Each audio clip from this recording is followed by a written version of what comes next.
Okay, तो आज देखेंगे introduction to foundations and spread footing और हमारा सब्जेक्ट है आज का building materials and construction. Okay, इसमें हम देखने वाले हैं कुछ multiple choice questions regarding foundation और स्प्रेड फुटिंग। तो चलते हैं पहले क्वेश्चन की तरफ, जो कहता है कि a building foundation should be such that the settlement, building foundation ने ऐसे रहने को होना कि सेटलमेंट कैसे रहने को होना, should not take place at all. See, पहली बात तो ये इम्पॉसिबल है कि सेटलमेंट होगा ही नहीं। जब भी आप कोई बिल्डिंग बनाओगे, जब भी कोई स्ट्रक्चर बनाओगे, तो सेटलमेंट पक्का पक्का आना है। सेटलमेंट माइक्रोन में या फिर एमएम में या फिर सेंटीमीटर में, कोई भी मैग्नीट्यूड में आएगा, लेकिन सेटलमेंट ज़रूर आएगा। तो ये कहना कि सेटलमेंट आने को ही नहीं होना फाउंडेशन की वजह से, मतलब फाउंडेशन ऐसा कुछ करने को ना कि सेटलमेंट आए ही ना, ये पॉसिबल नहीं है। तो क्या करेंगे, पहले ऑप्शन को कर दो कट, क्योंकि ये वाकई टोटली गलत है। दूसरा, settlement should be uneven. Really settlement ने अनइवन होने को ना, हमें अनइवन सेटलमेंट नहीं चाहिए। सेटलमेंट आए प्रॉब्लम नहीं, लेकिन उसने कैसा रहने को ना, settlement should be with in limit, उसने उसके लिमिट में रहने को ना, प्रिस्क्राइब लिमिट में, और उसने इवन रहने को ना। ओके, सेटलमेंट कैसे डिजायर्ड है, इवन और लिमिट के अंदर। अनइवन और अनइक्वल सेटलमेंट हमें स्ट्रक्चर में नहीं चाहिए, क्योंकि उसकी वजह से स्ट्रक्चर में क्रैक आ सकती है या फिर टोटल पूरा पूरा स्ट्रक्चर हो सकता है फेल। इसलिए शुड बी अनइवन को कर देंगे कट। तीसरा ऑप्शन कहता है कि the settlement should be even and with in limit. Yes, settlement ने कैसे रहने को ना, फाउंडेशन ने कैसे बिहेव करने को ना, कि जो भी सेटलमेंट है वो इवन रहने को ना, इक्वल रहने को ना, और अपने लिमिट में, प्रिस्क्राइब लिमिट में रहनी चाहिए। देयरफॉर ऑप्शन कौन सा सही है यहाँ पे, सी, डी हो गया यहाँ पे रूल आउट, क्योंकि हमें मिल गया हमारा सही option. A building foundation should be such that the settlement should be even and it should be with in limit. Okay, चलेंगे अगले क्वेश्चन की तरफ, क्वेश्चन नंबर 2। ओके, तो यहाँ पे क्वेश्चन है कि रीज़न और रीजंस बिहाइंड अनइक्वल और डिफरेंशियल सेटलमेंट इज और आर। इसका मतलब कि एक से ज़्यादा भी रीज़न रह सकते हैं, क्योंकि यहाँ पे ऑप्शन यहाँ पे दिया है D, all of the above. तो यहाँ पे चेक करेंगे कि कोई भी दो पक्का पक्का 100% सही आने को ना, तीसरा ऑप्शन को बिना देखे हम क्या टिक कर सकते हैं, ऑल ऑफ द। लेकिन ऐसा करना नहीं, तीसरा भी ऑप्शन आपने चेक करना है। ओके, तीनों ऑप्शन चेक करेंगे ए बी सी, तीनों अगर सही रहे तो करेंगे टिक ऑल ऑफ द अबव। पहला ऑप्शन है slow consolidation of saturated clay. हाँ, अगर सैचुरेटेड क्ले वहाँ पे प्रेजेंट है फाउंडेशन के बिलो, और उसका कंसोलिडेशन प्रोसेस स्टार्ट होता है जो टेक प्लेस करेगा एक लंबे टाइम के अंदर, तो यहाँ पे सेटलमेंट अनइक्वल आने के चांसेस है। तो पहला ऑप्शन है सही, option A is right. Shrinkable and expansive soil, जैसे बेस्ट एग्जांपल है यहाँ पे श्रिंकेबल एंड एक्सपांसिव सॉइल का black cotton soil. Black cotton soil को मॉइस्चर ऐड कर दो, वाटर कंटेंट उसका बढ़ा दो, तो वो सॉइल हो जाती है एक्सपांड। ओके, और जब उसका मॉइस्चर कंटेंट वहाँ से रिमूव कर दो by providing temperature, by providing sunlight, या फिर summer season, best example summer season में अगर ब्लैक कॉटन सॉइल को देखेंगे तो उसमें बहुत बड़े बड़े क्रैक्स आते हैं और वो सॉइल लिटरली श्रिंक हो जाती है। ओके, अपने साइज में कम हो जाती है। तो अगर फाउंडेशन के नीचे ऐसी ब्लैक कॉटन सॉइल प्रेजेंट है, ब्लैक कॉटन सॉइल अगर ऐसी सॉइल प्रेजेंट है, तो क्या होगा कि रेनी सीजन में स्वेलिंग रहेगा, ओके, एक्सपांशन रहेगा, और समर सीजन में श्रिंकिंग रहेगा, बड़े बड़े क्रैक्स आएंगे। तो ये जो सारा सॉइल के वॉल्यूम में चेंज आने वाला है, वॉल्यूमेट्रिक चेंज जो सॉइल में आएगा फाउंडेशन के, तो उसकी वजह से क्या होगा कि यहाँ पे अनइक्वल या फिर डिफरेंशियल सेटलमेंट फाउंडेशन में आ सकता है। ओके, तो ऑप्शन बी भी सही है। अपलिफ्ट प्रेशर, हाँ, ये जो अपलिफ्ट प्रेशर है, ये जो अपथ्रस्ट प्रेशर है जो सॉइल एग्जर्ट करेगा फाउंडेशन के ऊपर, उसकी वजह से भी क्या हो सकता है, अनइक्वल सेटलमेंट आ सकता है। तो ऑप्शन सी भी यहाँ पे सही। तो अगर तीनों ऑप्शन सही है तो हम टिक करेंगे option D, all of the above. Okay, let's move to question number 3 actually.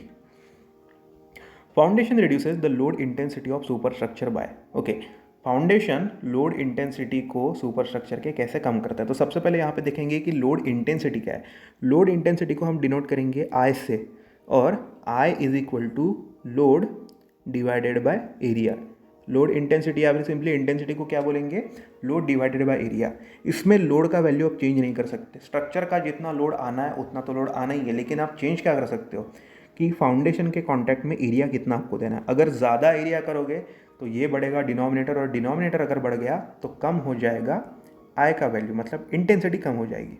Okay, तो जब भी फाउंडेशन प्रोवाइड करेंगे तो हमें एक चीज़ का ख्याल रखना है कि we have to increase the area, we have to provide more area to the foundation, ताकि सुपर स्ट्रक्चर से जितना भी लोड आता है, तो लोड तो बदलने वाला है नहीं, लेकिन डिनोमिनेटर यहाँ पे एरिया अगर हमने इंक्रीज कर दिया, बढ़ा दिया, तो इंटेंसिटी उसका कम हो जाएगा। ओके, तो पहला ऑप्शन जो यहाँ पे दिया गया कि foundation reduces the load intensity of super structure by having a firm contact with soil below, नीचे के सॉइल के साथ फाउंडेशन बनाता है फर्म कॉन्टैक्ट, ये बात बिल्कुल सही है, ये ऑप्शन उस स्टेटमेंट के हिसाब से गलत नहीं, लेकिन having a firm contact with soil below और फाउंडेशन का लोड इंटेंसिटी को रिड्यूस करना, इन दोनों चीज़ में रिलेशन है नहीं। ओके, इसलिए इस स्पेसिफिक क्वेश्चन में ये जो पहला ऑप्शन है कि फाउंडेशन अपना एक सॉइल के साथ फर्म कॉन्टैक्ट बनाता है, इसकी वजह से लोड इंटेंसिटी में रिडक्शन नहीं आता है। दैट्स वाई पहला ऑप्शन है यहाँ पे रॉन्ग, यहाँ पे ऑप्शन ए की रिलेटिविटी क्वेश्चन के साथ है ही नहीं।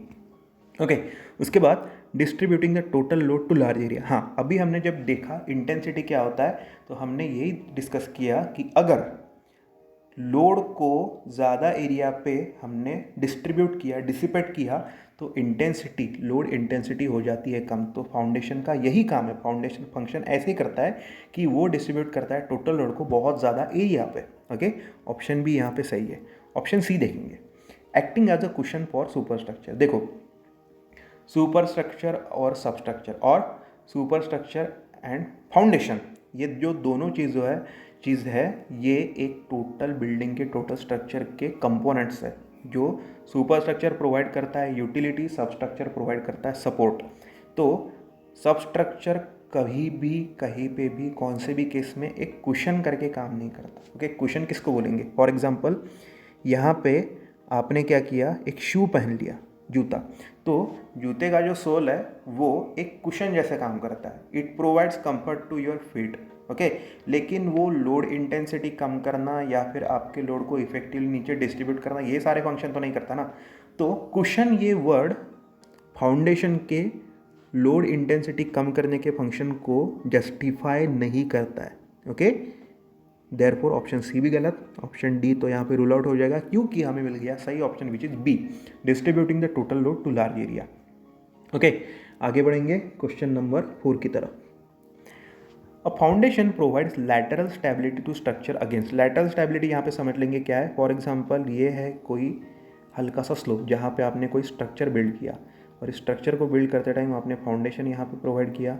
ओके, नाउ यहाँ पे लैटरल स्टेबिलिटी का मतलब ये है कि फाउंडेशन इसको नीचे तो जाने ही नहीं देता, बल्कि जो साइडवेज से कोई भी फोर्स आता है, कोई सॉइल मास यहाँ पे अगर हमने भर दिया, तो उसको भी क्या करेगा, ये टैकल करेगा, इसको रेजिस्ट करेगा, इसको स्ट्रक्चर को ये कोई भी डायरेक्शन में स्लाइड नहीं होने देने वाला, क्योंकि यहाँ पे फाउंडेशन काम करता है एंकर जैसा। यहाँ पे इसने, फाउंडेशन ने स्ट्रक्चर को ग्राउंड के अंदर हुक कर दिया, फिक्स कर दिया, तो यहाँ पे वर्टिकल स्टेबिलिटी भी आ गई और लैटरल स्टेबिलिटी भी आई। और foundation provide lateral stability to structure against sliding. Sliding का मतलब क्या, कि ये स्ट्रक्चर ने इस डायरेक्शन में या फिर इस डायरेक्शन में या फिर इस डायरेक्शन में और इस डायरेक्शन में, मतलब ऊपर नीचे नहीं, ओके, साइड वाइज कोई भी डायरेक्शन में वो मूव नहीं होगा, क्योंकि फाउंडेशन ने यहाँ पे एंकर वाला इफेक्ट बना के रखा है। देन ओवरटर्निंग, स्ट्रक्चर ओवरटर्न होना, यानी कि यहाँ पे लेट्स से एक पॉइंट है जहाँ पे मोमेंट का पॉइंट, और यहाँ पे ये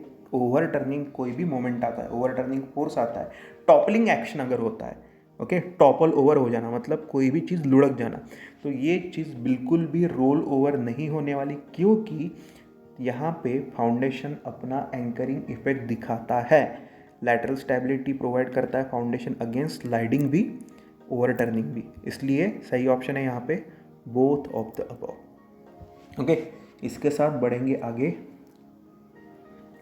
foundation should be such that, foundation ने कैसे रहने को होना। ओके, तो यहाँ पे 3 ऑप्शन दिए और चौथा है all of the above. Try करेंगे कि कोई भी 2 हम करेंगे करेक्टली गेस, तीसरा ऑप्शन ऑब्वियसली करेक्ट आया तो हमने टिक करना है ऑल ऑफ द अबव। ये स्पेशलिटी है ऑल ऑफ द अबव वाले क्वेश्चन की, लेकिन आपने जो भी 3 में से 2 आप ऑप्शन देखते हो, you should be 100% sure regarding that. So let's see. A foundation should be such that it should not impair the stability of the structure. Foundation ने स्ट्रक्चर के स्टेबिलिटी को कहीं पे भी इंटरफेयर नहीं करने को ना इम्पेयर नहीं करने को ना। फाउंडेशन का जो फंक्शन है वो सुपर स्ट्रक्चर के स्टेबिलिटी को मेंटेन करके रखना भी है। That's why it should not impair the stability of the structure is the correct point regarding foundation should B, how a foundation should B. Okay, तो पहला वाला हो गया करेक्ट। दूसरा, it should not cause any differential settlement. देखो यहाँ पे ये वर्ड को करेंगे फोकस, डिफरेंशियल सेटलमेंट। देखो जब भी स्ट्रक्चर बनेगा, जब भी बिल्डिंग बनेगा तो सेटलमेंट होगा, लेकिन हमें कौन से टाइप का सेटलमेंट नहीं चाहिए, डिफरेंशियल। ओके, तो कोई भी डिफरेंशियल सेटलमेंट फाउंडेशन ने अलाउ नहीं करने को ना। ये कैसा है, फाउंडेशन का एक फंक्शन है। ऑप्शन बी भी क्या हो गया, सही। It should provide sufficient resistance to action of swelling and shrinkage of soil. Action of swelling and shrinkage of soil का मतलब कि अगर ब्लैक कॉटन सॉइल जैसा सॉइल रहे तो उसका ये जो इरेटिक बिहेवियर है, मॉइस्चर कंटेंट के एडिशन और सब्ट्रैक्शन से या फिर मॉइस्चर कंटेंट के रिमूवल से अगर बॉटम के सॉइल में कुछ भी वॉल्यूमेट्रिक या फिर कोई भी बिहेवियरल चेंज आता है तो उसका इफेक्ट सुपर स्ट्रक्चर के ऊपर नहीं आने को होना और इस इफेक्ट को नहीं आने देना है। तो फाउंडेशन ने इस स्वेलिंग और श्रिंकेज एक्शन को रेजिस्ट करने को। Okay, therefore point B C भी सही है, तो टिक करेंगे ऑप्शन डी को, all of the above. Okay, आगे बढ़ेंगे क्वेश्चन नंबर 6 की तरफ। Okay, a foundation is called shallow when. ये सेम क्वेश्चन मैंने इंस्टाग्राम के स्टोरी पे डाला था क्विज फॉर्मेट में, और वहाँ पे 3 ऑप्शन दिए थे कि फाउंडेशन को शैलो तब बोलेंगे जब डेप्थ विड्थ से ज़्यादा है, ये तो पूरा ही गलत ऑप्शन। ओके, उसके बाद दूसरा ऑप्शन दिया था कि विड्थ डेप्थ से ज़्यादा है, ये पार्शली करेक्ट है। और तीसरा ऑप्शन दिया कि विड्थ डेप्थ से ज़्यादा या फिर इक्वल रहे, तो ये सही ऑप्शन था। लेकिन मैक्सिमम लोगों ने एक ही चीज़ देखा कि विड्थ अगर ज़्यादा रहा डेप्थ से तो फाउंडेशन को कह दो शैलो। ऐसा नहीं है, यहाँ पे रूल क्या है, शैलो या फिर डिप करने का, कहने का, डिक्लेयर करने का कोई भी फाउंडेशन को, width if it is greater than और इक्वल टू डेप्थ, तो उसको क्या कहेंगे, शैलो फाउंडेशन। ओके, और यहाँ पे विड्थ अगर लेस देन डेप्थ आई तो उसको क्या कहेंगे, डीप फाउंडेशन। तो ये है थंब रूल शैलो फाउंडेशन और डीप फाउंडेशन को डिस्टिंग्विश करने का। Width if it is greater than और equal to depth then it is called as shallow foundation. Width अगर डेप्थ से बहुत कम है या फिर कम है सिंपली, तो उसको बोलेंगे डीप। फॉर एग्जांपल, ये अगर फाउंडेशन का कोई हिस्सा है जिसमें यहाँ पे दिखाएंगे डेप्थ और ये रहा आपका विड्थ, अगर विड्थ ज़्यादा है या फिर सेम है तो ये फाउंडेशन कौन सा, शैलो। अगर विड्थ बहुत कम है, डेप्थ बहुत ज़्यादा है, तो उसको बोलेंगे डीप फाउंडेशन। तो क्वेश्चन की तरफ देखेंगे कि it's load by area ratio is with in 5.0। देखो, लोड बाय एरिया रेशियो और इंटेंसिटीज का कोई भी रिलेशन नहीं है, ऐसे कोई भी पैरामीटर नहीं बने जिसके हिसाब से लोड बाय एरिया रेशियो का नंबर एक देख के आप बोलेंगे कि कोई भी फाउंडेशन डीप या फिर शैलो है। तो पहला ऑप्शन पूरा बुलशिट है, उसको हमने कर दिया कट। दूसरा, it's depth is less than और इक्वल टू इट्स विड्थ। हाँ, जैसे हमने यहाँ पे विड्थ को पहले लिया, डेप्थ को बाद में लिया, तो यहाँ पे पूछा गया, यहाँ पे बताया गया कि डेप्थ इज लेस देन और इक्वल टू इट्स विड्थ, तो इसको क्या बोलेंगे, shallow. Option B is the correct one. Okay, both cut गया और D none of the above cut गया। Okay, remember, width greater than और इक्वल टू डेप्थ उसको बोलेंगे शैलो। ग्रेटर देन और इक्वल टू, दोनों चीज़ें, greater equal to depth, shallow. Width less than depth, then it is called as deep foundation. Okay, step footing is categorize under. Step footing को आप कौन से type के फुटिंग में categorise करते हो, मैट फाउंडेशन नहीं, या राफ फाउंडेशन? नो, मैट और राफ फाउंडेशन में स्टेप फुटिंग नहीं आती, ट्रैक फुटिंग में स्टेप फुटिंग नहीं आती है, कंबाइन फुटिंग में भी स्टेप फुटिंग नहीं आती है। तो किस में आती है, बचा कौन, स्प्रेड फुटिंग। स्प्रेड फुटिंग का मतलब है कि एक सिंगल कॉलम, आइसोलेटेड कॉलम को आप एनलार्ज एरिया के ऊपर रख दो तो उसको क्या बोलेंगे, स्प्रेड फुटिंग। स्प्रेड फुटिंग कैसे रख सकती है, डायरेक्टली आप एक एनलार्ज एरिया पे उसको रख सकते हो, या फिर स्टेप रख सकते हो, या फिर एक स्लोप दे सकते हो। ओके, ये हो गया स्लोप फुटिंग, ये हो गया स्टेप फुटिंग, ये हो गया सिंपल स्प्रेड फुटिंग। ओके, तो स्टेप फुटिंग को किस में कैटेगराइज किया जाता है? स्प्रेड फुटिंग में। Okay, a strip footing is, पहला ऑप्शन बोलता है strip beam joining two column footing. नहीं, यहाँ पे थोड़ा सा कंफ्यूज करने की कोशिश की कि strap beam strip beam, actually strap footing, combine footing और ये जो मैट ट्रैप फाउंडेशन उसका हम डिस्कशन अलग से वीडियो में करेंगे। लेकिन फिलहाल के लिए आप याद रखो कि स्ट्रिप फुटिंग और स्ट्रिप बीम ऐसा कोई भी चीज़ एग्जिस्ट नहीं करता, स्ट्रिप बीम नहीं होता है, ठीक है। स्ट्रिप फुटिंग ये नहीं। उसके बाद ऑप्शन सी देखेंगे, strip over which number of columns are supported. Strip footing spread footing का ही एक टाइप है जिसके अंदर एक सिंगल वॉल या फिर एक सिंगल कॉलम रखा जाएगा।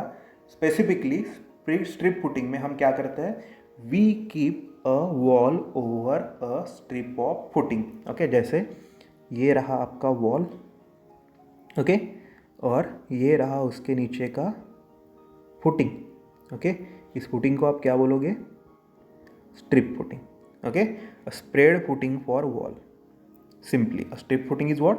A spread footing for wall. ये रहा आपका वॉल और ये रहा आपका स्ट्रिप फुटिंग, ठीक है। बढ़ेंगे आगे के क्वेश्चन की तरफ। A slope footing is the one which, it is a type of spread footing. हाँ, स्प्रेड फुटिंग का एक टाइप है, एक सिंगल कॉलम को सपोर्ट करके रखता है, has a slope toward bottom. हाँ, ये भी सही है। स्प्रेड फुटिंग का कंसेप्ट क्या है कि कोई भी हेविली लोडेड कॉलम है उसके लोड को स्प्रेड करके वहाँ पे लोड का जो इंटेंसिटी है, लोड इंटेंसिटी, उसको कम करना है। और तीसरा पॉइंट यहाँ पे बोला गया कि it carries a single heavily loaded column. हाँ, स्प्रेड फुटिंग के सारे जो टाइप है वो एक सिंगल हेविली लोडेड को कॉलम को सपोर्ट करेंगे। ये ऑप्शन भी सही, देयरफॉर ऑप्शन डी हो गया यहाँ पे perfect answer, all of the above.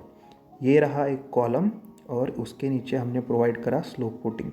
Okay, यहाँ पे स्लोप प्रोवाइड किया है, ग्रेजुअली इसके एरिया को हमने बढ़ाया तो एक स्लोप के फॉर्मेट में दिया करके, इसको क्या बोलेंगे? Slope footing. ओके, और ये रहा आपका कॉलम, ठीक है। तो ये थे क्वेश्चन रिगार्डिंग फाउंडेशन का और स्प्रेड फुटिंग का इंट्रोडक्शन। अगर वीडियो पसंद आया तो लाइक बटन प्रेस कर देना, इसको अपने दोस्तों में शेयर कर देना, चैनल को कर देना सब्सक्राइब। अगर कुछ सजेशंस है, मॉडिफिकेशंस है तो आपने करना है comment. Okay, English main channel को सब्सक्राइब करना है तो आपने लिंक देखना है डिस्क्रिप्शन में, सिंप्लीफाइड लर्निंग ये मेन चैनल है अपना। ओके, और आप फिलहाल यहाँ पे हो, civil engineering Hindi simplified learning. Okay, Telegram पे आपको मिल जाएंगे अलग अलग क्विज़, अलग अलग टेस्ट, और अगर नोट्स की पीडीएफ चाहिए तो टेलीग्राम का चैनल सिंप्लीफाइड लर्निंग नाम से है, उसको भी सब्सक्राइब कर लो। और इंस्टाग्राम पे भी फॉलो कर लेना, यहाँ पे हम सिविल इंजीनियरिंग के, प्योरली सिविल इंजीनियरिंग के मीम्स डाला करते हैं, तो इंस्टाग्राम को भी फॉलो कर लेना। तब तक के लिए टेक केयर, बाय बाय।